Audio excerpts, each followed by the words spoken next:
Quando você tiver a oportunidade de colocar alguém nesse mundo, descubra que educar é revestir de amor.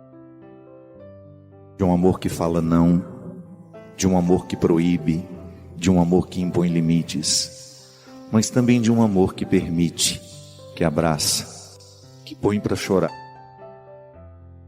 As nossas dores são maiores do que nós.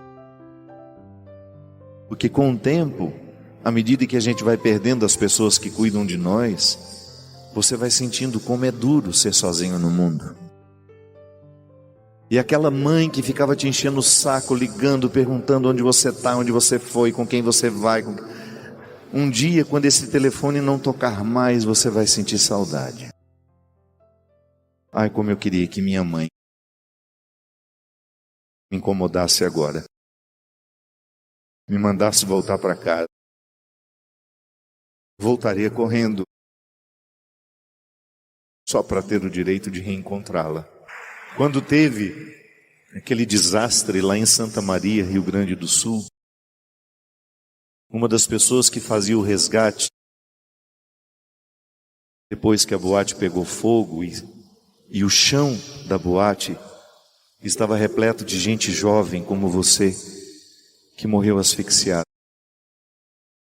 Um daqueles bombeiros, aos prantos, contou que no meio daquele monte de gente morta, os celulares tocavam insistentemente. E alguns que estavam jogados no chão, ele só via o nome mãe. Aqueles celulares esparramados pelo chão, ao lado daqueles meninos e meninas mortas. Do outro lado da linha tinha uma mãe ligando. Aquele telefonema nunca pôde ser atendido. Nunca. A vida é um intervalo entre o dia de chegar e o dia de ir embora. O que vai fazer a nossa vida dar certo são as escolhas que nós fizermos. Se elas estiverem alinhadas ao que Deus quer de nós, não pode dar errado. Haverá sofrimento? Sim, mas é aquele sofrimento que você passa sabendo que ele vale a pena. O sofrimento que nos redime.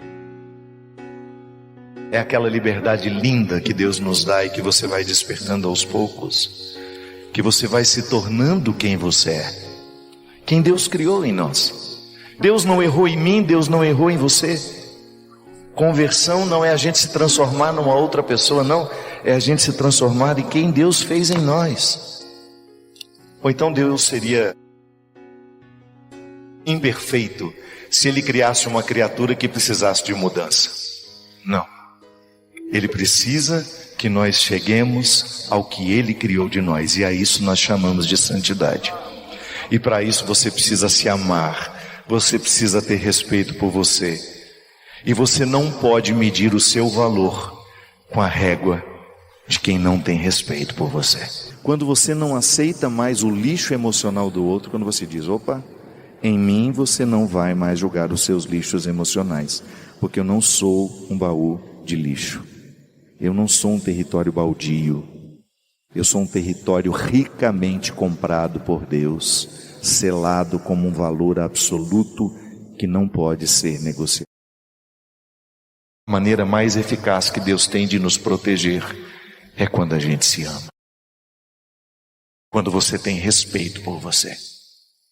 E quando você confessa o seu pecado, e aquele breve momento que você esqueceu do seu valor, porque geralmente o pecado nos humilha e nos faz pensar que somos só aquilo.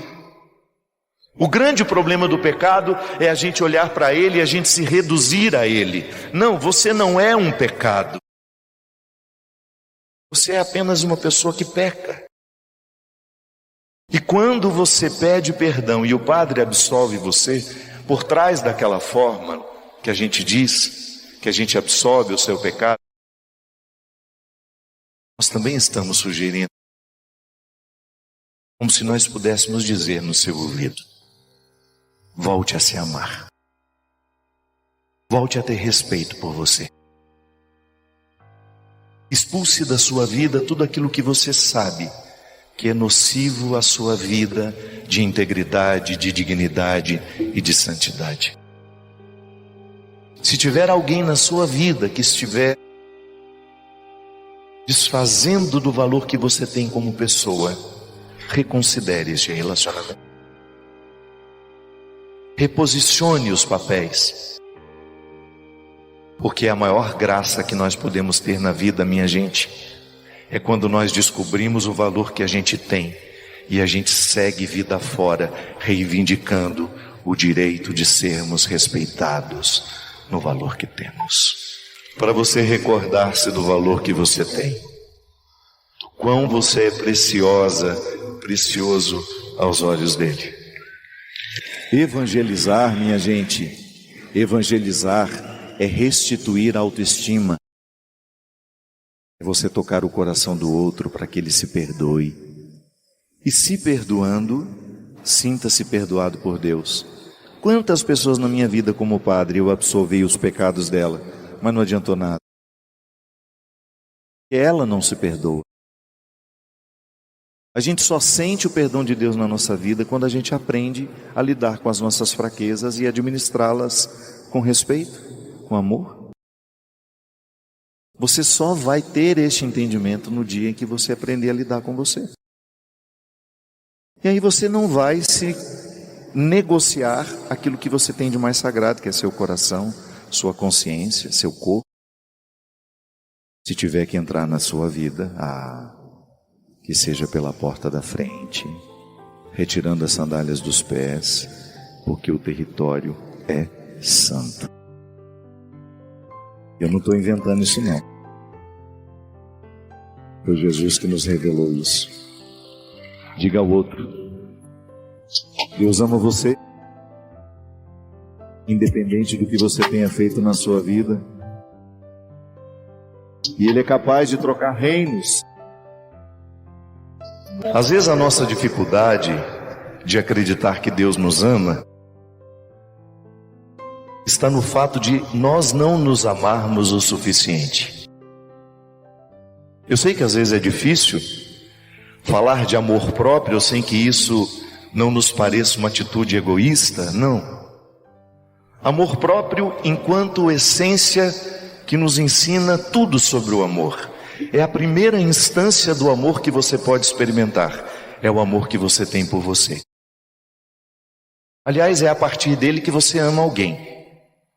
É a partir dele que você se sente amado por alguém. E não adianta você tentar amar uma pessoa que não se ama. É difícil. Todo tanto de amor que você oferecer não será o suficiente, porque quando ela não acredita nela, quando ela não tem amor por ela, dificilmente ela vai acreditar que alguém possa ter visto algum encanto nela.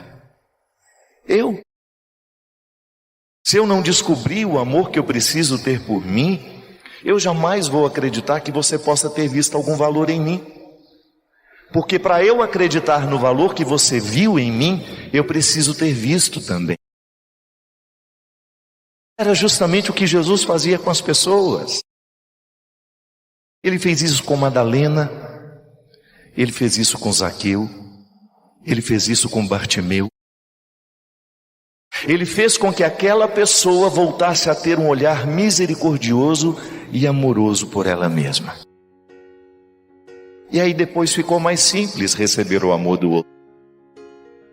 Às vezes, nós escutamos muito sobre o amor de Deus por nós, mas ele não entra dentro do nosso entendimento, porque geralmente ele esbarra numa pessoa que ainda não tem amor nem respeito por si. Por isso que o primeiro movimento da conversão é a gente voltar a se amar. E aí, quando a gente chega a essa resposta, Deus me enxerga, mas é por dentro. Eu nunca vou ter a sensação de ser enxergado por Deus se eu não aprender a me enxergar. Por isso, minha gente, nunca negligencie a sua experiência de autoconhecimento. É a única forma que você tem de conhecer a Deus, é conhecendo quem você é. Soa muito estranho a gente não conhecer a pessoa que Deus criou em nós. Quanto mais você se conhecer, ainda que você precise de terapia para isso, os terapeutas estão aí para nos ajudar a viver esse entendimento. Quanto mais delicado e assertivo for o olhar que você tiver sobre você, maior será a sua capacidade de perceber Deus na sua vida. Escreva uma coisa. Sabe quando é que você vai se sentir amado por Deus? No dia que você aprender a se amar. Por isso que o primeiro passo da conversão chama-se reconciliação. Primeiro passo da conversão, você se reconcilia. Significa que você vai ter que ter um entendimento com você. Se perdoar pelo passado que você amargurou, aquilo que não foi bonito, os fracassos, você se reconcilia com tudo isso e começa a se interpretar de forma mais positiva. Aí você descobre o valor que você tem. Você fica mais amável, mais fácil de lidar. Sim. Aliás, o diabo faz uma festa na vida de quem não se ama. Na vida de quem não se ama, o diabo enfia facilmente a prostituição.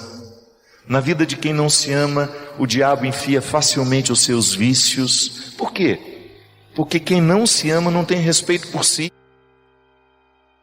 Não pensa no prejuízo que é viciar-se em alguma coisa. Quem não se ama tende a ter relacionamentos tóxicos, e o diabo é especialista em colocar na nossa vida relacionamentos tóxicos, porque ele sabe que quando mina a sua capacidade de se amar por meio de um relacionamento tóxico, ele mina a sua capacidade de dizer não a ele.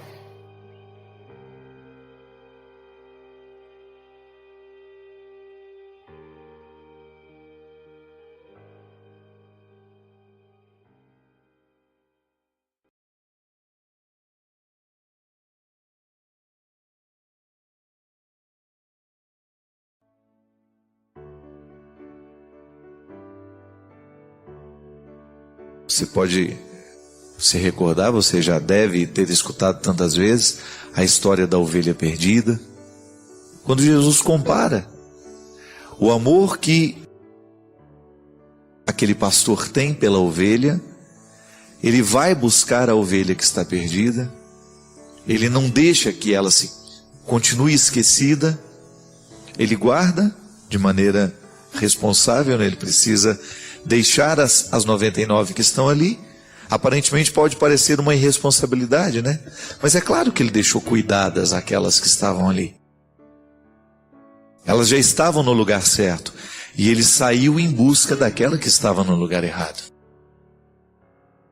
Nesta parábola, nós podemos descobrir a beleza de um Deus que sai para buscar o que está perdido. É natural do amor ir buscar o que está perdido. E Jesus nos ensina que Deus age assim. O pastor cuida das ovelhas que estão ali, e ao perceber que está faltando uma, ele guarda as 99 e vai buscar a que está perdida. Também dentro das parábolas da misericórdia nós encontramos a história do filho pródigo, daquele rapaz que resolveu pedir a parte da herança e ir embora. E depois de viver um tempo longe do pai, de ter gastado toda a herança, ele descobre naquele momento de ausência, de sofrimento, que a gente sabe que o sofrimento nos revela muitas coisas importantes. Naquele momento de dor e de sofrimento, de solidão, ele descobriu que o lugar dele não era aquele. Ele ficou indignado com o que estava vivendo. Ele ficou assustado com aquilo que ele havia escolhido. E o que ele faz? Ele se encoraja para ir buscar a reconciliação com o pai e pedir perdão. Na verdade, naquele momento que o rapaz descobre que ele está no lugar errado, que ele deveria estar na casa do pai dele, o coração dele se ilumina de uma maneira muito bonita para fazê-lo perceber que quando nós estamos vivendo uma situação de erros, É interessante a gente saber dar o passo para buscar a reconciliação. E o coração daquele rapaz o iluminou para que ele se encorajasse para ir buscar o perdão do pai. Tanto é que ele sai, olha, eu vou viver como um empregado na casa do meu pai, porque eu já não tenho mais direito à herança. Eu já gastei tudo que tinha. A minha parte, o meu pai já me deu e eu já gastei. Então ele não volta para querer ser filho de novo. Ele volta para querer ser empregado, porque ser empregado do pai dele era melhor que viver naquelas condições em que ele estava vivendo. Foi a conclusão a que ele chegou. O meu pai trata melhor os empregados dele do que eu estou sendo tratado aqui. Ele, na verdade, quando saiu de casa, ele queria festas, queria alegrias, queria se realizar. Ele achava muito pacata a vida que ele vivia na casa dele, né? E depois de ter feito todas essas experiências, ele chegou à conclusão de que estava errado. E isso é interessante na vida. Chegar à conclusão de que se está errado e não ficar lamentando. Não ficar vivendo as consequências do erro de maneira, como é que a gente poderia dizer? De maneira desastrosa, né? Viver a consequência do erro de maneira desastrosa é você não sair do erro. Mas de repente você percebe, errei, não fiz como poderia ter feito. Aí você vai buscar o acerto que você ainda tem direito.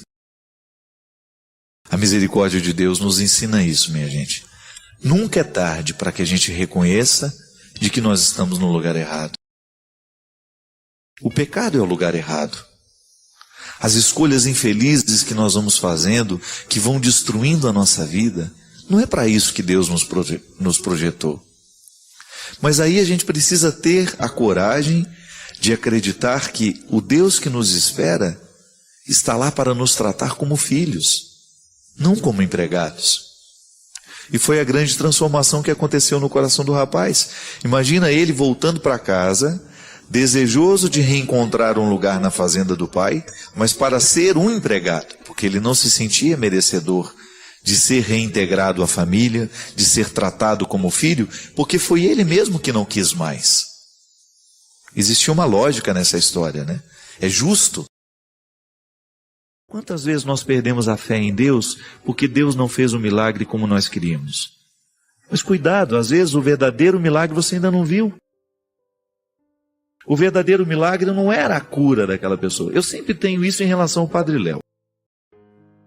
Padre Léo, todos nós rezamos pela cura do Léo. Quem não rezou pela cura do Léo? Todos nós rezamos.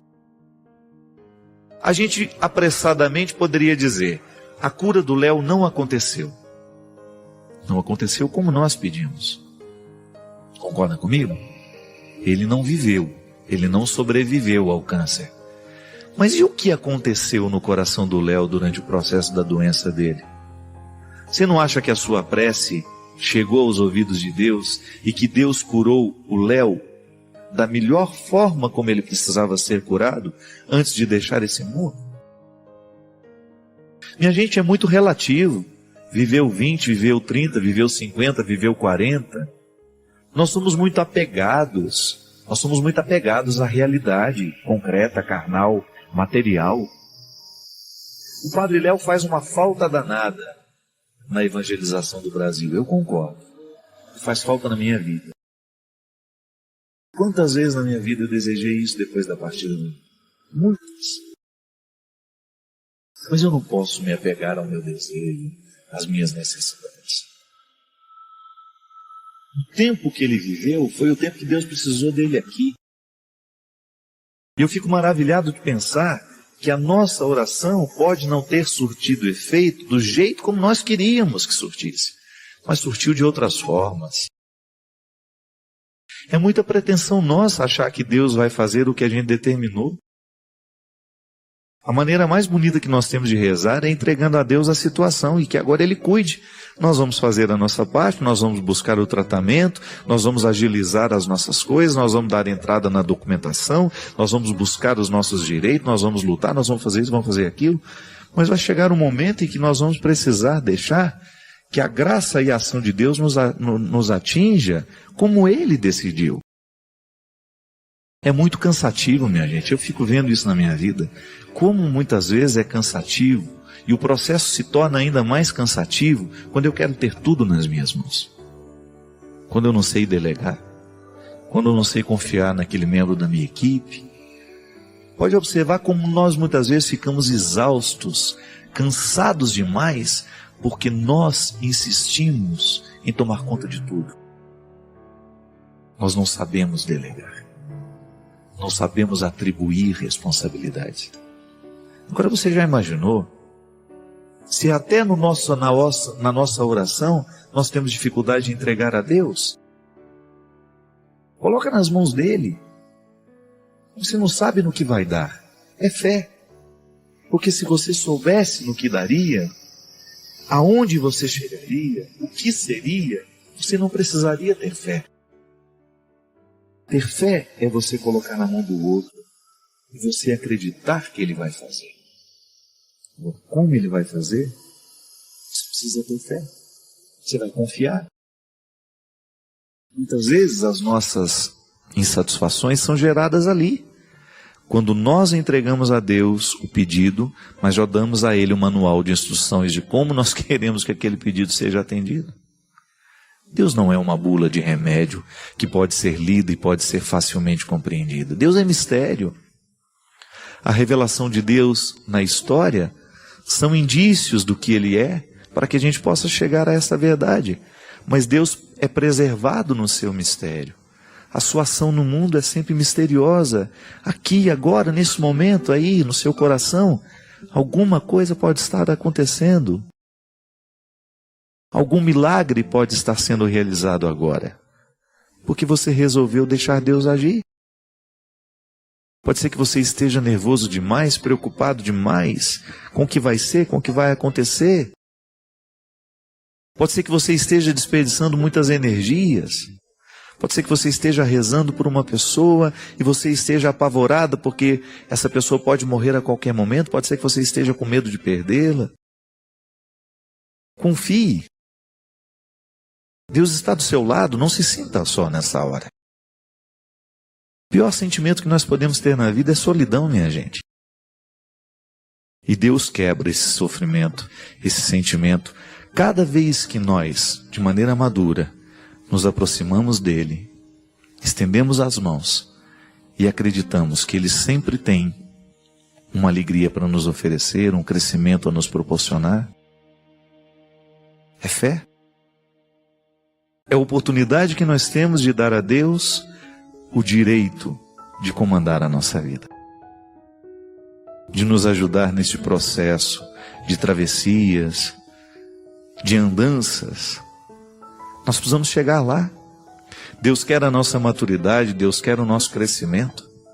Mas para a gente chegar lá, nós precisamos segurar na mão dele, nós precisamos confiar que o lugar para onde ele vai nos levar é melhor do que o lugar onde a gente está hoje. Não tenha medo disso.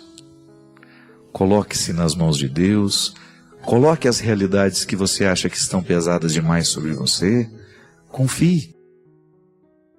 É sempre bom a gente saber que alguém muito mais competente do que nós está cuidando daquilo que nós não sabemos cuidar sozinhos. Isto é Deus. Muito mais competente do que nós. Porque só Ele sabe o que verdadeiramente pode fazer feliz o nosso coração. Quantas vezes nós perdemos a fé em Deus porque Deus não fez um milagre como nós queríamos? Mas cuidado, às vezes o verdadeiro milagre você ainda não viu. O verdadeiro milagre não era a cura daquela pessoa. Eu sempre tenho isso em relação ao Padre Léo. Padre Léo, todos nós rezamos pela cura do Léo. Quem não rezou pela cura do Léo? Todos nós rezamos. A gente apressadamente poderia dizer, a cura do Léo não aconteceu. Não aconteceu como nós pedimos. Concorda comigo? Ele não viveu, ele não sobreviveu ao câncer. Mas e o que aconteceu no coração do Léo durante o processo da doença dele? Você não acha que a sua prece chegou aos ouvidos de Deus e que Deus curou o Léo da melhor forma como ele precisava ser curado antes de deixar esse mundo? Minha gente, é muito relativo. viveu 20, viveu 30, viveu 50, viveu 40.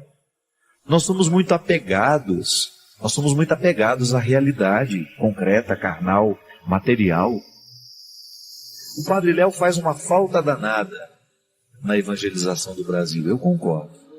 Faz falta na minha vida. Quantas vezes na minha vida eu desejei isso depois da partida dele? Muitas. Mas eu não posso me apegar ao meu desejo, às minhas necessidades. O tempo que ele viveu foi o tempo que Deus precisou dele aqui.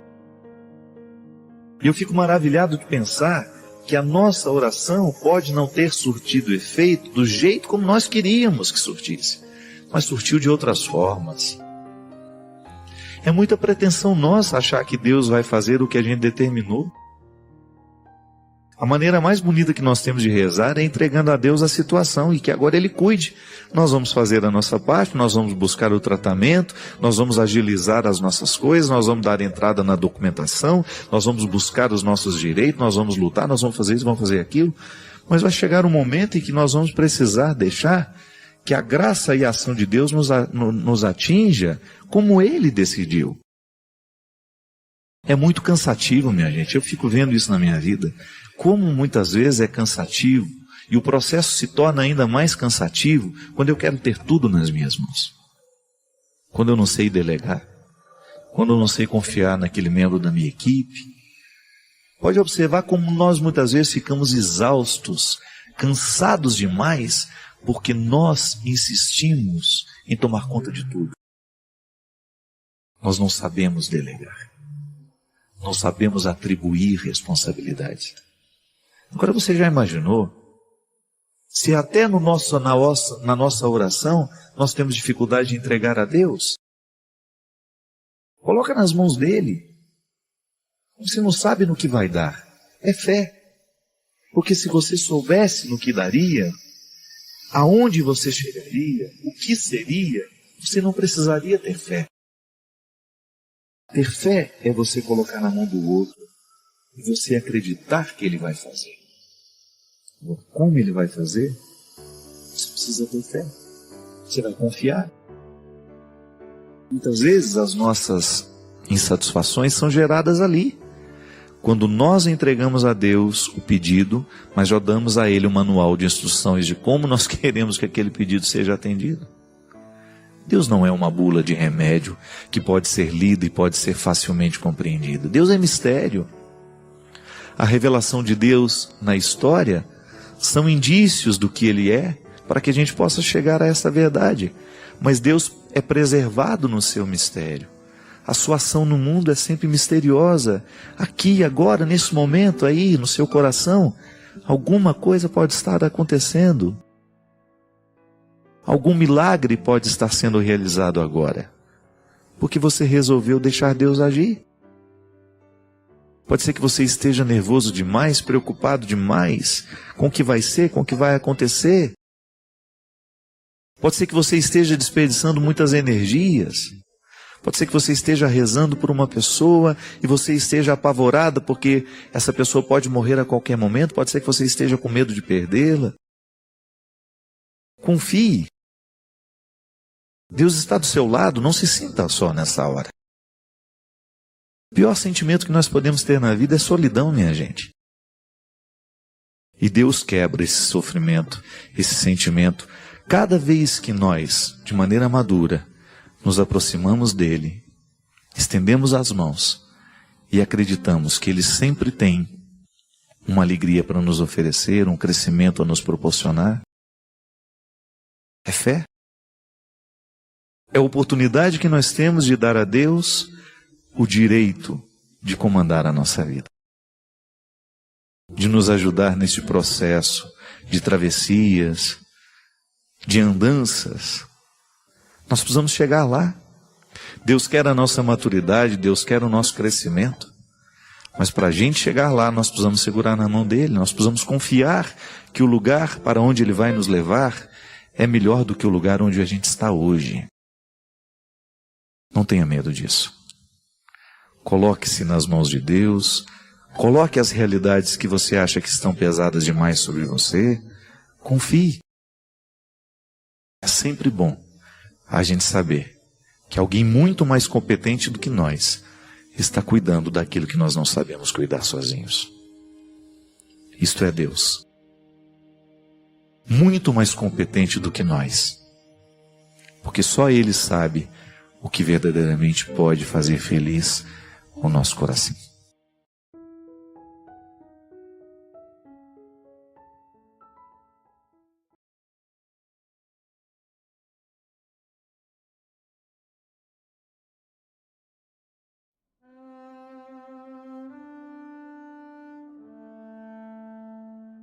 Padre Fábio, hoje bem que o senhor poderia falar sobre a responsabilidade que as outras pessoas colocam sobre outra, que algumas pessoas colocam sobre outras para que sejam felizes.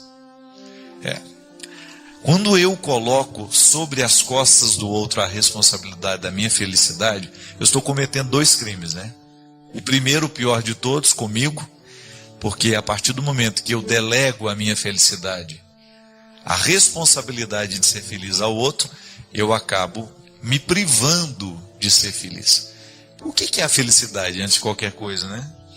Felicidade é essa harmonia que você pode alcançar com a vida. Felicidade não significa que eu não vou ter problemas, não significa que eu vou ter um mar de rosas para navegar, não. A felicidade, eu posso ser feliz mesmo tendo dificuldades no meu dia a dia. É a harmonia interior que eu crio para poder lidar bem com os meus problemas, para lidar bem com as minhas alegrias, para lidar bem com o meu cotidiano.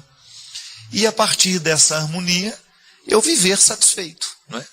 Eu acho que a felicidade é isso, é uma satisfação. É você estar feliz, é você estar satisfeito com a vida que você está vivendo. Sempre num processo de luta e de superação, porque é assim que essa satisfação vem. O ser humano sempre vai querer bons resultados, ele sempre vai se exigir bons resultados. Você pode observar que às vezes existem pessoas que ficam deprimidas, vão ficando borocochôs, né? E por quê? Porque elas estão se exigindo menos, ou porque não estão dando conta de viver esse processo de superação. Às vezes vão abandonando o barco, vão ficando desacursoadas, né? Com o processo de luta. Agora veja bem, o outro faz parte da minha felicidade. O outro é um vínculo que me ajuda a criar esse instrumental da minha realização humana. Mas o outro não tem a responsabilidade de me fazer feliz, né? A felicidade tem que ser, antes de qualquer coisa, uma decisão nossa. E retire a felicidade do contexto dos filmes hollywoodianos, viu? Essa coisa utópica, vamos viver felizes para sempre. Isso não existe. A gente precisa saber que a vida, ela é dura, ela tem dificuldades, ela é assim para todo mundo a vida tem as suas lutas, ela vai oferecer as suas lutas. Agora, também podemos dizer que para todo mundo há uma possibilidade de realização. Então, quero contextualizar a minha felicidade nesse horizonte de possibilidades e também de limites. E o outro é esse instrumental. A amizade que eu tenho me ajuda a estar mais feliz. O meu vínculo, a minha harmonia com meu pai, com minha mãe, com meus irmãos, com meus amigos, vão favorecer com que eu tenha condições de viver melhor esta minha experiência humana. E naturalmente, porque estou bem assessorado de outras pessoas, eu acabo trazendo para fora o que eu tenho de melhor. Mas o outro não é o responsável pelo processo. Eu sou o dono deste processo. Eu administro isso com Deus, né? Já que sou religioso, creio em Deus, eu vou dizer que eu sou o responsável pela administração dessa felicidade que Deus me proporciona e quer para mim. Ah, tá bom, padre, mas eu não acredito em Deus. Então tá bom, assuma a responsabilidade sozinho.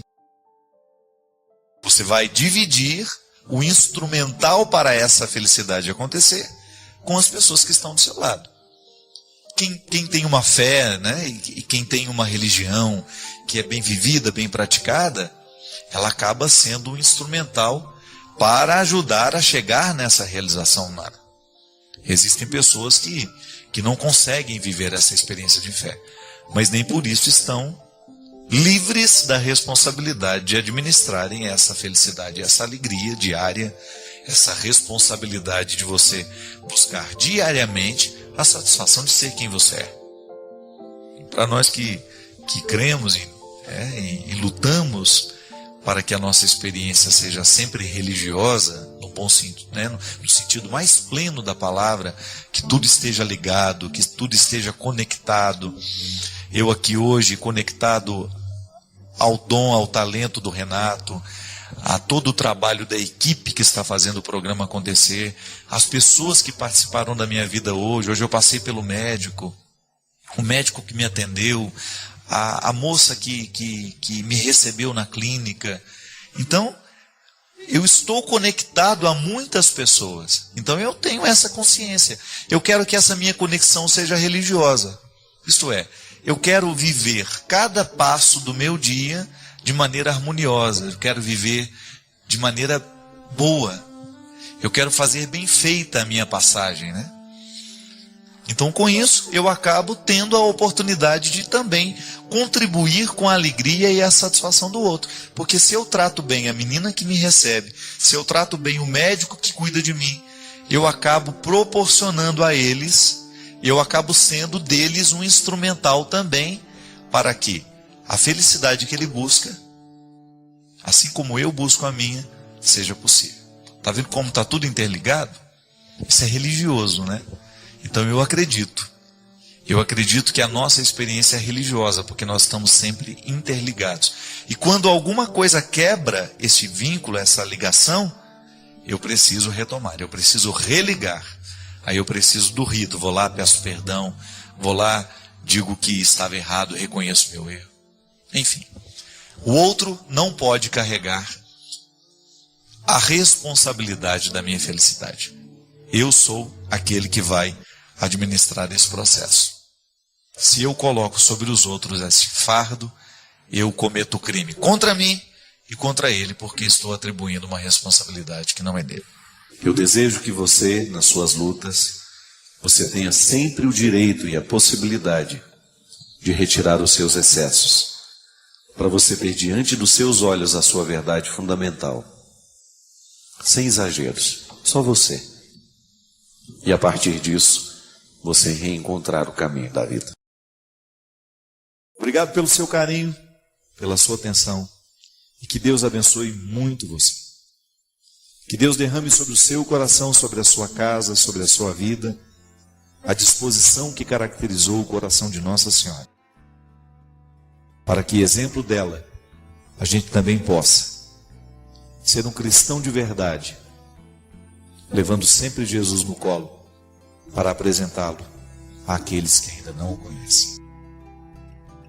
Derrame sobre nós a bênção do Deus Todo-Poderoso, Pai, Filho e Espírito Santo. Padre Fábio, e o senhor falava sobre decisões e viver as consequências das nossas decisões. Minha dúvida é, sempre sofreremos com as consequências das decisões que tomamos, ou depois de uma má decisão, Deus pode intervir em meu favor? Digo isso pela minha história. Antes de conhecer o Senhor, vivi uma vida completamente desregrada. Não tinha comprometimento com as pessoas, principalmente com os homens com os quais eu me envolvi. Depois de conhecer melhor Jesus, eu me arrependi e desde então busco viver a castidade e viver relacionamentos corretos. Sempre achei que a partir do momento que eu tomar decisões corretas, eu conheceria um rapaz e teria a oportunidade de conhecer uma família, que é o maior sonho do meu coração. Mas isso ainda não aconteceu. Então minha dúvida é, terei que sofrer para sempre as consequências das minhas decisões erradas? Meu tempo de consertar as coisas acabou? Só que para Deus nada é impossível, mas eu tive algumas oportunidades e não as aproveitei. Isso determinou o final da minha vida? Minha filha, uma coisa é certa, quanto mais rápido a gente decide, mais fácil é a mudança acontecer dentro de nós, né? Só não tem solução para quem já morreu. No resto ainda dá tempo. E é muito bom a gente acreditar nisso. A gente colocar as nossas esperanças naquilo que a gente pode realizar. Veja bem você que muitas vezes na nossa vida nós criamos um contexto de escolhas tão erradas e a gente vai estendendo aquilo sem nenhum compromisso de mudança. Quantas vezes na nossa vida a gente não mediu as consequências dos nossos atos e este tempo se prolongou por 20, 10, 30 anos. Às vezes você tem uma pessoa que o processo de escolhas foi tão danoso que depois ela já não se sente mais encorajada para mudar. Agora, a minha experiência me leva a compreender que quanto pior é a escolha de hoje, maior será a dificuldade de lidar amanhã com elas. Então a gente precisa ter essa clareza. Por exemplo, se eu faço a opção pelo crack, pela cocaína hoje, eu estou escolhendo drogas pesadíssimas que terão consciências neurológicas em mim. As consequências das drogas, elas são neurológicas também. Quantas vezes você encontra jovens aí de 20 e poucos anos dementes por causa do uso prolongado de entorpecentes? O uso do entorpecente causa demência nas pessoas. Então a gente precisa sempre, toda vez que a gente encontra uma pessoa num processo destrutivo que está nascendo das escolhas que ela está fazendo, você precisa tirá-la o mais rápido daquilo. Agora, geralmente essas escolhas afetivas, elas deixam marcas na nossa vida, na nossa alma, que somente a partir de Deus a gente pode consertar. E quando eu falo a partir de Deus, eu não falo só rezar não, viu? Eu estou falando de todos os recursos que nós podemos nos utilizar para que Deus haja em nós. Quando eu tenho esta consciência de buscar uma terapia, para eu me reconciliar com o meu passado, eu estou dando uma chance a Deus. É tão bonito você identificar nas pessoas através de um tratamento psicológico, psiquiátrico, o reconhecimento, olha, eu preciso de ajuda. Deus começa a ter chance na vida daquela pessoa. Porque o pior problema da neurose é o neurótico não reconhecer que é. Às vezes você encontra as pessoas, às vezes a gente mesmo, a gente se esconde nas mentiras que a gente conta pra gente mesmo. Quantas pessoas eu agora mudei, eu não preciso de ajuda porque eu sou capaz de mudar sozinho. Mentira, aquilo dura 2, 3 meses, depois você vê as pessoas agindo da mesma forma, com a mesma grosseria, tratando mal do mesmo jeito que tratava antes. Então, o que corrige as consequências das nossas escolhas é a coragem, primeiramente, a coragem que a gente tem que ter de encará-las, assumir os erros, A gente não vai mudar se a gente não assume o erro cometido. Então, você reconciliar-se com a vida afetiva passada, o melhor jeito é você começar a dar um direcionamento a partir da própria consciência que você toma. Eu não agia de um jeito certo. E aí, a partir disso, agora, consertar. À medida que o tempo passa, vai ficando difícil. E hoje, não é só você que enfrenta o problema de encontrar alguém que quer casar. Que hoje, verdadeiramente, está muito difícil. Está uma crise danada, O povo está tudo solteiro, apavorado, e o tempo está passando, e está marcando o tempinho, riscando o calendário, e o príncipe não chega, e nem o sapo, e aí já não tem mais príncipe, não tem sapo, não tem cavalo branco, não tem mais nada. O conto de fadas está esfacelado, Hoje, infelizmente, as pessoas estão indispostas para as relações duradouras. Aquela análise do Bauman é muito pertinente aos dias de hoje, quando ele fala o amor de hoje é líquido, ele escoa das mãos, ele vaza. Agora, o grande problema também é onde as pessoas procuram, Pessoas que querem casar e não vão encontrar. Geralmente nos lugares que frequentam, nas baladas que vão ali, ninguém está muito disposto a casamento não. Eu sempre falo, sabe onde é que estão os rapazes que querem casar? Na construção civil, Esses rapazes de carteira assinada, bonitinho, desde pequeno, já quer construir uma família, são pobres, mas estão lá loucos para construir uma família. Não sei não, esses baladeiros de plantão, esse povo muito bonito, muito cheio de oportunidade, geralmente não estão querendo não. Vai lá na construção civil, você ainda acha quem quer casar. Lá na roça, na lavoura. Agora, eu não sei se você quer ir lá, Não sei se você está com muita disposição para ir. Estou brincando, não é o seu caso, Mas muitas vezes a pessoa certa existe, mas ela está no lugar errado. Ela não está naquele lugar que convencionalmente você busca, E tem gente que tem uma ilusão. Eu acho que lá no meu grupo de oração eu vou arrumar alguém para casar. Isso aí não, viu? Tá dentro do grupo de oração não é garantia de nada, O mais importante numa pessoa é o caráter dela, é aquilo que você percebe no momento que você começa a conviver. O namorado que você tem hoje, se você observa bem, e se você dá bem, solta bem a corda para você ver onde ele pode ir. Aí você sabe o marido que você vai ter no futuro. O ser humano é assim, gente, não tem muito mistério não. Os mistérios existem, mas estão em outras dimensões. O ser humano é muito... claro, ele está cheio de mistérios, cheio de coisas que você não consegue absorver, mas é só observar bem. É só você ter coragem de olhar para a pessoa que você diz que ama com honestidade, com sinceridade. Obrigado pela sua companhia. Derrame sobre nós a bênção do Deus Todo-Poderoso, Ele que é Pai, Filho e Espírito Santo.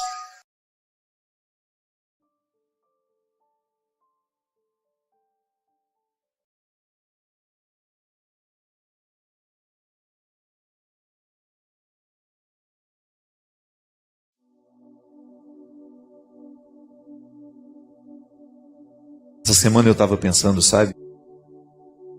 Um dos maiores desafios que nós precisamos viver na vida, além dos muitos que a gente tem, é a gente ser honesto com a gente mesmo. Olha, você enfrentar a desonestidade do outro com você é até suportável.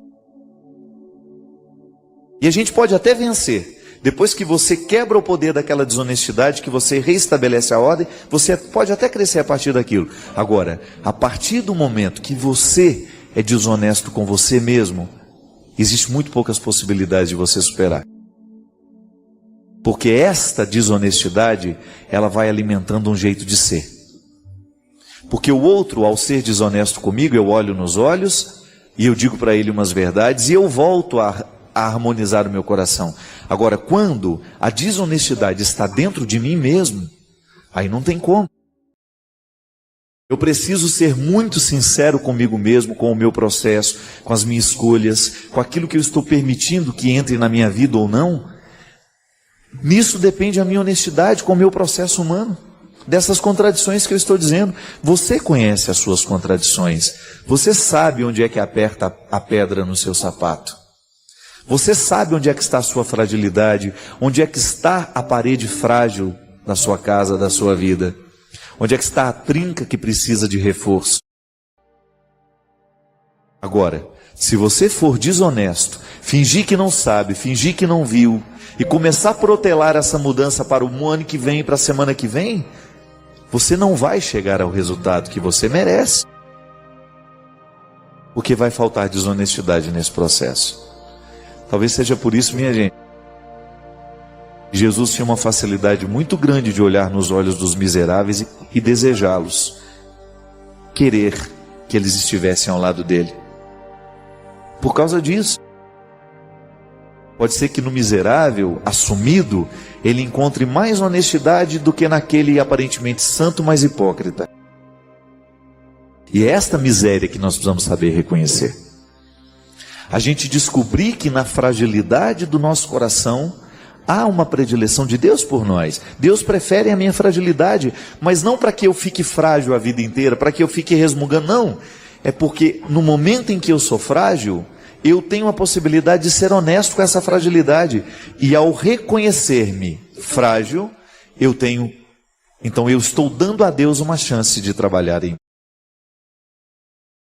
Diferente de quando eu não assumo, de quando eu nego. É igual quando a gente erra, né? A melhor coisa é você correr e falar, olha, errei mesmo, fui eu que fiz, fui eu que quebrei, fui eu quem falei, a bobagem foi eu que fiz, e você já começa a estabelecer a ordem, do que você ficar fugindo e negando. Quantas vezes as soluções não chegam na nossa vida, é justamente porque faltou coragem de assumir que erramos. Tão bonito, né? De vez em quando a gente pegar o telefone, ou então bater lá na porta e olha, desculpa, eu errei. Eu não queria errar, mas errei. A gente assumir a nossa fragilidade, a gente assumir o nosso erro, é um passo importantíssimo para o nosso sucesso.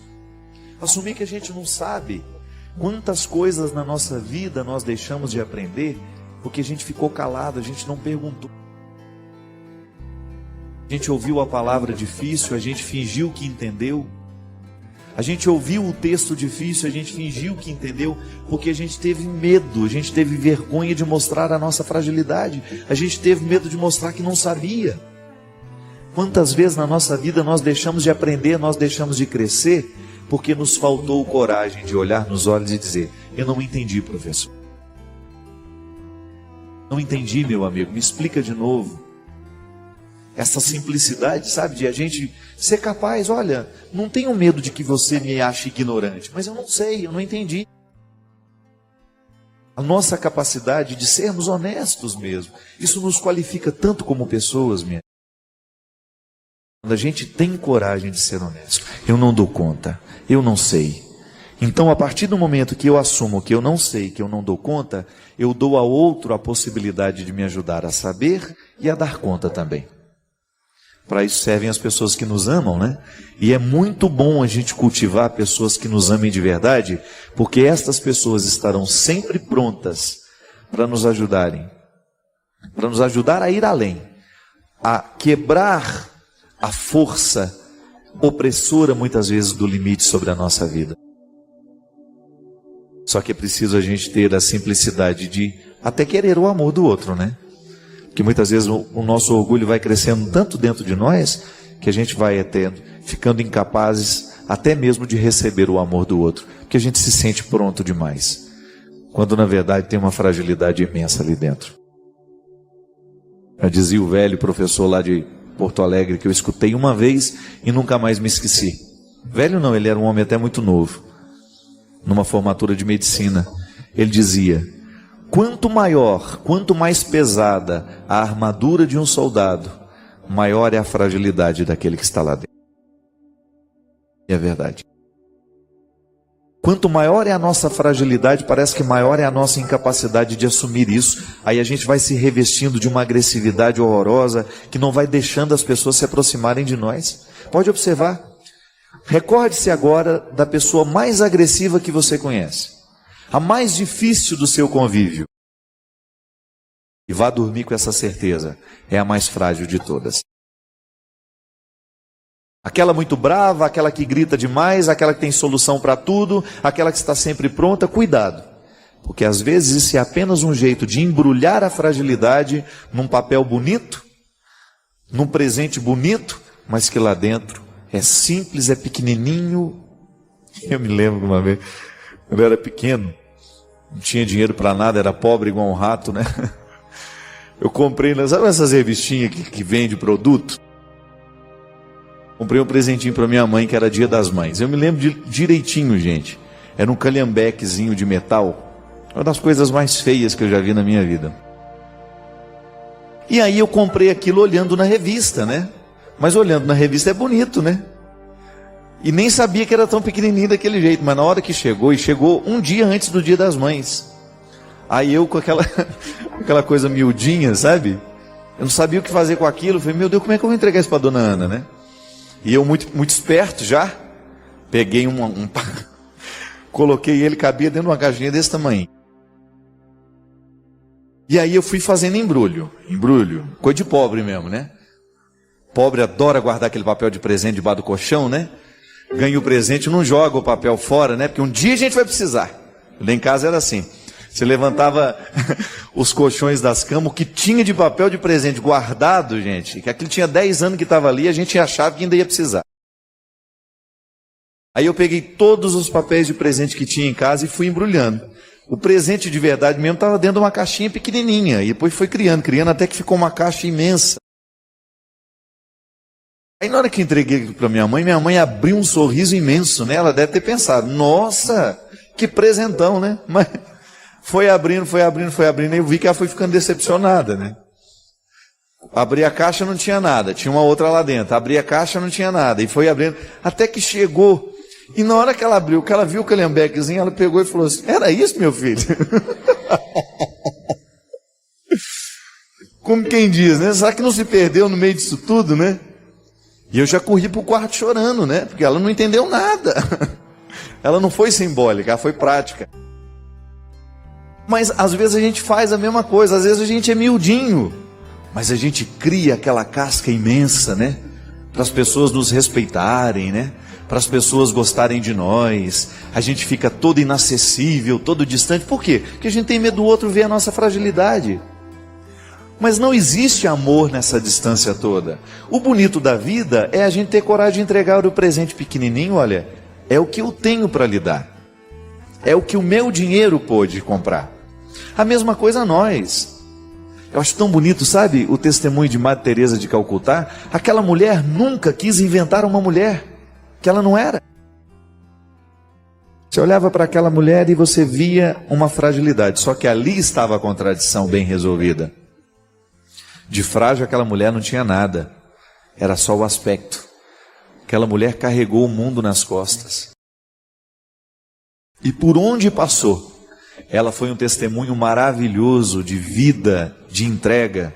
A mesma coisa Dom Helder no Recife. Aquele homem mirradinho, pequenininho, mas que foi imenso no seu testemunho, na sua luta, na sua vida. Irmã Dulce, na Bahia, olhava para aquela mulher, era a fragilidade em pessoa, sem medo de mostrar, não, revelando-se ao mundo como frágil, mas ao mesmo tempo toda encorajada para ser grande. É o que a gente precisa. Muito mais que ser grande por fora, ser brilhante por fora, ser brilhante nesta exterioridade, vale a grandeza interior, minha gente. Vale essa grandeza de alma. Porque a gente só vai crescer à medida em que a gente souber resolver essa contradição nossa. É muito interessante quando na vida nós estamos num estado de contradição. Há duas formas de enfrentar isso. Ou nós nos transformamos na contradição, ou nós nos utilizamos dela para a gente crescer. A gente precisou aprender isso um dia na vida. Aliás, o processo do conhecimento sempre nasce de uma contradição. Piaget e Vygotsky, que são dois grandes nomes da psicologia da educação, trabalha de maneira bonita a perspectiva de um conhecimento a partir da visão do construtivismo. O que é o construtivismo? Uma maneira de compreender a forma de conhecer humana a partir da metáfora da construção. Segundo esses especialistas, e esta linha que aborda o conhecimento a partir desta perspectiva, eles vão nos ensinar que conhecer é você estabelecer uma construção, da mesma forma como nós fazemos uma casa. Nós sempre vamos encontrar um alicerce. Aquela criança que está diante de nós, que está diante do professor, já tem um mundo próprio. Já tem uma série de conhecimentos que ela trouxe do contexto cultural em que ela foi crescendo. Ela não é uma tábula rasa, como queriam outros sistemas educacionais. O que era a tábula rasa? A gente acreditava que aquela criança chegava como uma página em branco, e que naquela criança nós poderíamos escrever. Não é bem assim. O construtivismo nos ajudou a entender que cada criança já chega para dentro da sala de aula com uma história, que nós precisamos considerar para que ela tenha sucesso no conhecimento. Nós precisamos falar a partir da linguagem que ela compreende, nós precisamos falar a partir dos símbolos que fazem parte do seu contexto, e só assim nós vamos estabelecer então uma construção. Só que educar a partir do construtivismo dá muito trabalho, porque cada criança é uma história. Diferente de antigos sistemas de educação que considerava todo mundo igual lá dentro. Mas no construtivismo a contradição tem uma importância muito grande. Porque o que é a contradição? É o momento em que a nova cultura, a escola, o conhecimento,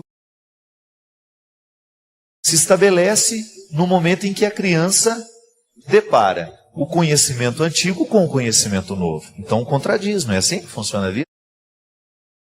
Quando eu tenho uma ideia sobre você, e de repente, ao encontrar-me com você, ao estabelecer uma convivência com você, eu entro numa contradição.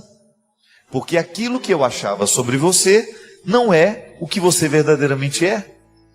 Está vendo como essa contradição é positiva?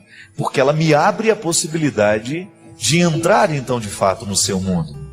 De sair daquela imagem de preconceitos que eu tinha para adentrar o contexto da sua verdade. A contradição ela é importante no momento em que a gente percebe que nós não estamos de acordo com aquilo que deveria ser. Dentro da ética, dentro da moral, a contradição é importantíssima.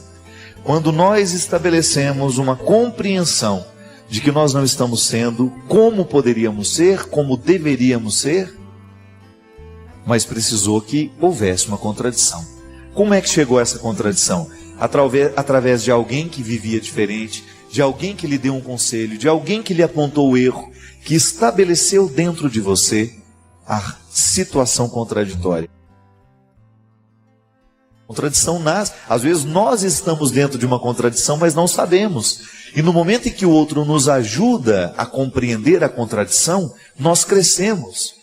Diferente de você viver dentro de uma contradição que te empaca, que não te deixa ir para a frente, que não te deixa caminhar, que lhe deixa ir num estado de torpor, numa sonolência eterna. Diferente daquelas situações em que você reconhece a contradição como um passo para a melhoria. Gente, a palavra de Deus na nossa vida, a religião, a palavra de Jesus, ela serve para entrar dentro da nossa vida e estabelecer a contradição. Mas uma contradição que depois vai gerar harmonia. Porque a partir do momento que eu estou diante da pessoa de Jesus, que eu olho para ele, como ele vivia, quais eram as preferências que ele tinha, e eu ouso a fazer da minha vida um lugar dessas preferências, dessas atitudes, quando eu ouso ser um cristão, ser um outro Cristo no mundo, eu começo então a viver o processo da contradição cristã, que é linda. Por isso que Jesus dizia que ele veio para trazer o fogo, que ele veio para trazer a espada, a divisão. Não é porque ele queria estabelecer guerras e conflitos, não. Jesus falava justamente deste contexto de incômodo. Ele veio para incomodar. Não tem aquela música que a gente canta na comunhão nas nossas igrejas? Comungar é tornar-se um perigo, viemos para incomodar. Pronto. É disso que nós estamos falando. A contradição nasce e nos incomoda. Eu não fico bem no momento em que eu estou me sentindo contraditório.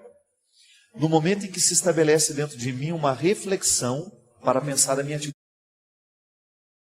Isso acontece quando eu recebo uma correção fraterna, quando alguém que me ama me liga, me chama a atenção, olha, eu vi isso ali, não está certo. Ou quando você recebe no seu dia a dia frases que têm um poder de lhe incomodar. Por quê? Porque estão mostrando a sua contradição.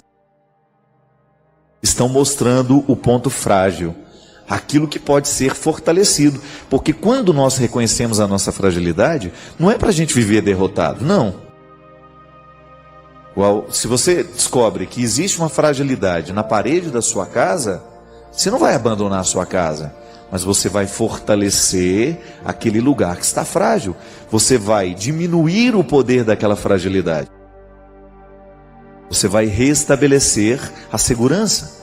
A nossa fragilidade serve para apontar isso, o cuidado que nós precisamos ter com a vida. E nesse programa aqui, minha gente, ele é um lugar de contradição o tempo todo, porque eu estou aqui, no momento que falo, eu também reconheço as minhas contradições. Eu também descubro aquilo que em mim pode ser melhor. Eu descubro aquilo que em mim pode ser lapidado, aquilo que pode ser melhorado.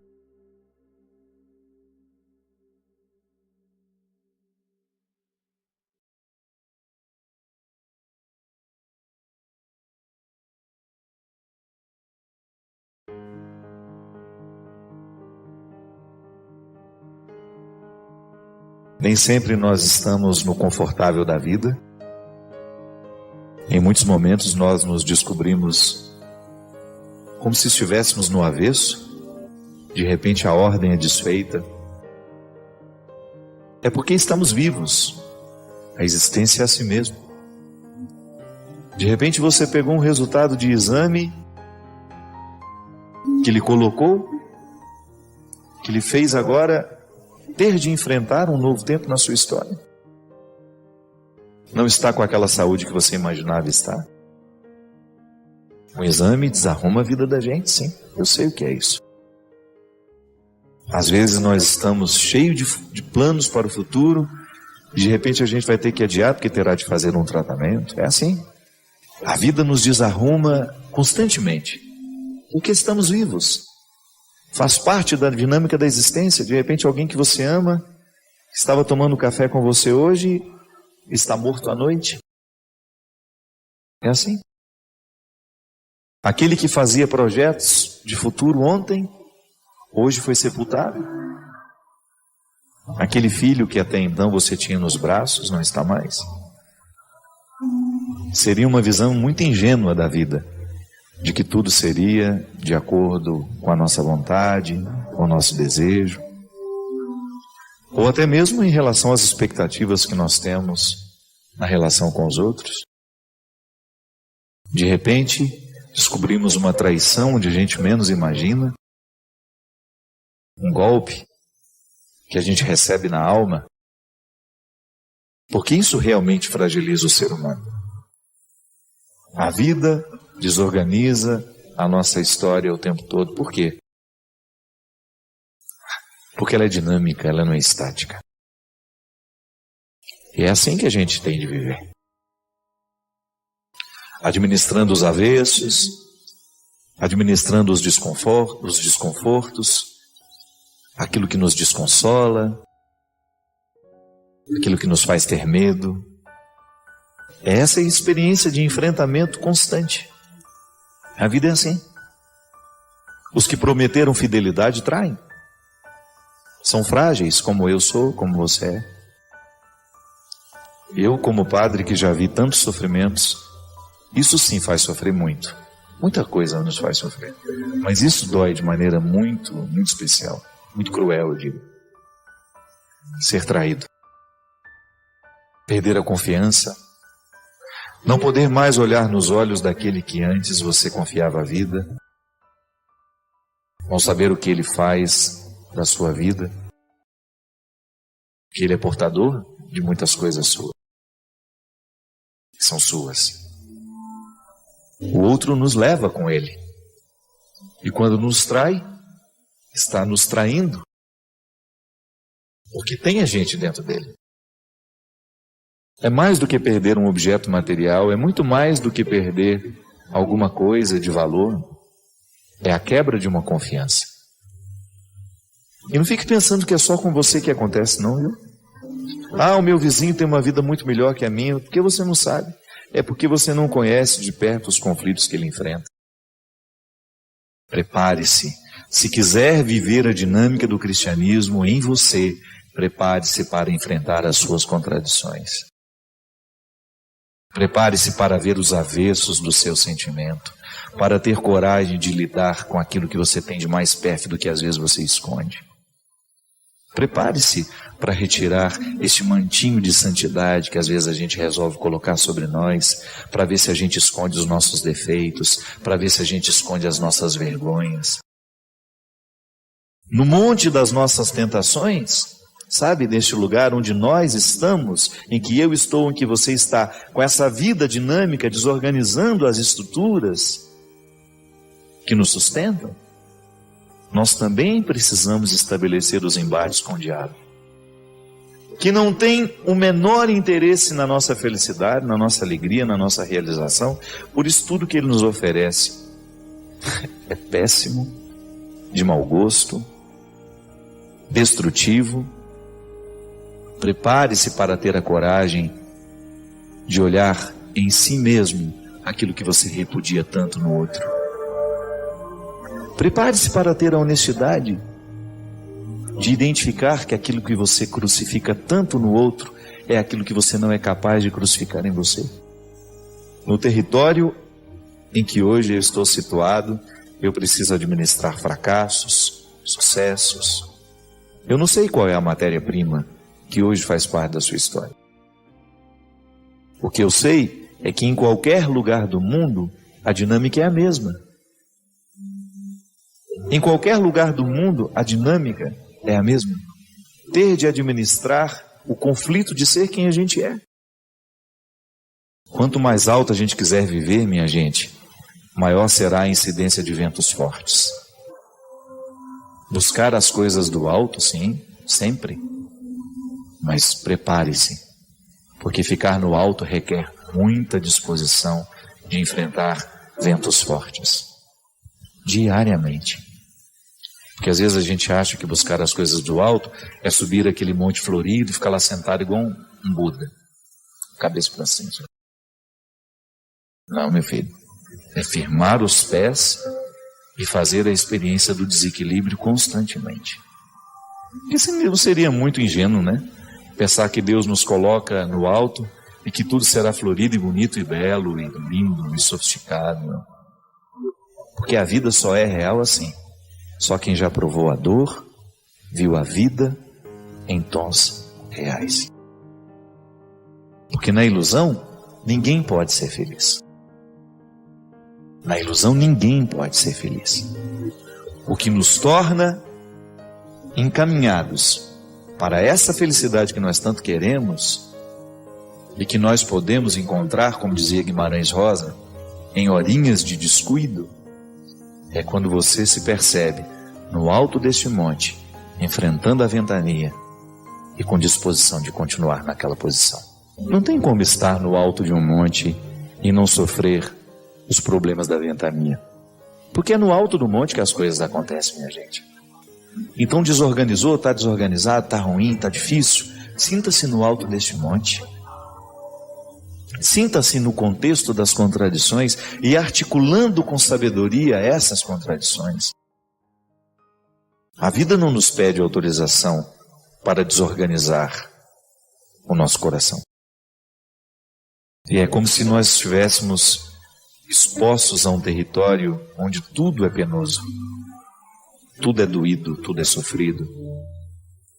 Buscar as coisas do alto e enfrentar os ventos fortes, porque quando Deus entra na vida de uma pessoa, os ventos são tão fortes que as hipocrisias não suportam, caem todas por terra. É como você querer estar com esse cabelo que você escova de vez em quando para ir aos casamentos e fica correndo da chuva e do vento. É até engraçado. Porque se nós quisermos essa proposta cristã de buscar constantemente as coisas do alto, você terá de se preparar diariamente para fazer os seus enfrentamentos e lidar com aquilo que em você é maquiado, é caricato, é bobo, é fútil. E aí você vai fazendo uma experiência de ir vencendo essa futilidade aos poucos. Sabe? Observe, seja capaz. Analise as realidades que são diabólicas e viciantes no mundo e você vai ver se tudo isso provoca a alegria, a felicidade, a realização de alguém. Pode até provocar um prazer temporário, mas não realiza. Então nós estamos neste monte onde a vida é tão difícil, porque os ventos são muitos. Vida cristã é desconforto, e é por isso que na quaresma nós recordamos os desconfortos, para ver se a gente acorda. Não é para que Deus possa notar no seu caderninho quantas quartas-feiras, quantas sextas-feiras você ficou sem comer carne ou ficou sem fazer isso, não. Deus está muito mais interessado em saber qual é a repercussão desse sacrifício todo na sua vida. E isso ele nem anota no caderninho não, ele só dá um sorriso quando percebe que um filho avançou. Uma vontade que não esteja fortalecida é a porta de entrada para tudo que é maligno. Porque o diabo gosta de gente safada, sem vontade, preguiçosa, descompromissada, irresponsável consigo mesmo. É essa gente que ele recruta. E é semeando nesses corações preguiçosos as suas sementes nocivas, como eu gosto de dizer, que o diabólico vai crescendo em nós, através de nós. Eu fico impressionado de ver como a dinâmica da vida cristã é desinstaladora. E a gente fica querendo paz, a gente fica querendo tranquilidade, a gente fica querendo sossego. Como? O ser humano não pode crescer no sossego. Para nascer, você precisa ser retirado do sossego. Você já nasce com um tapa na bunda para ver se chora. E está querendo que seja diferente depois? Se não lhe dão um tapa na bunda para você chorar, você não respira. É assim que a gente nasce. Absolutamente dependente do desconforto para a gente poder acordar. Porque se a gente nasce e não nos dão este tapa inaugural, é assim. ao lhe recordar que a vida é enfrentamento, que a vida é sacrifício sim, é dificuldade, e que inclusive as coisas bonitas só são produzidas no momento em que as pessoas estão assim, enfrentando os seus sacrifícios. Eu não vi nenhum artista interessante que não tenha sido absolutamente comprometido com seus sofrimentos. Não nasce literatura de corações muito organizadinhos, muito bonitinhos, Literatura nasce de caos, é de corações imperfeitos, de corações insatisfeitos, que estão no alto deste monte ficando em pé e lutando pela dignidade. O bom artista é esse, é aquele que lida diariamente com seus conflitos. Agora, se imagina, se para fazer arte é preciso sacrifício, muito mais para ser cristão. Deus sabe de mim muito mais do que eu mesmo sei. Então não dá para acreditar nesse Deus que contabiliza o que fazemos na quantidade que fazemos, não. É preciso olhar que o que realmente agrada a Deus é quando Ele nos percebe fortalecidos no alto deste monte, enfrentando os ventos contrários. Às vezes eu fico pensando que nós imaginamos que Deus é bem pior do que nós. Já parou para pensar que às vezes a visão que a gente tem de Deus é a mesma visão que nós temos da gente? Porque a gente faz isso. A gente fica de olho se o outro fez, se não fez, não é assim, Cristian? Funciona? Porque nós somos mesquinhos.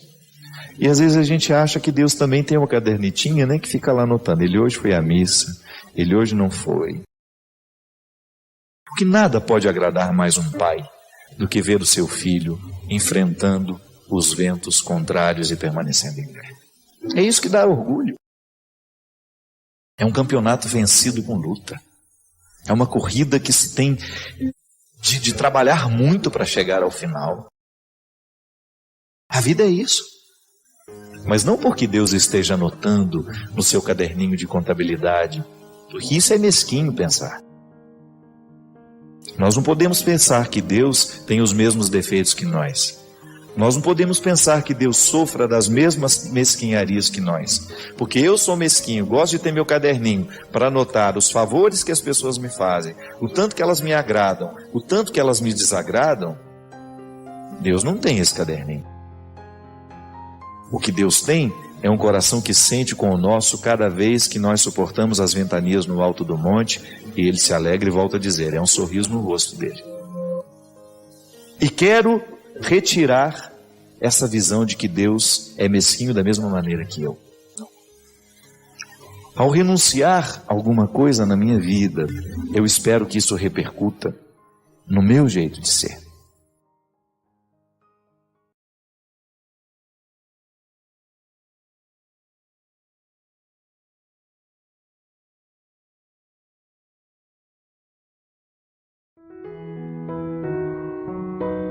Gostou do vídeo? Deixe o like, inscreva-se e compartilhe. Escreva o seu pedido de oração aqui nos comentários.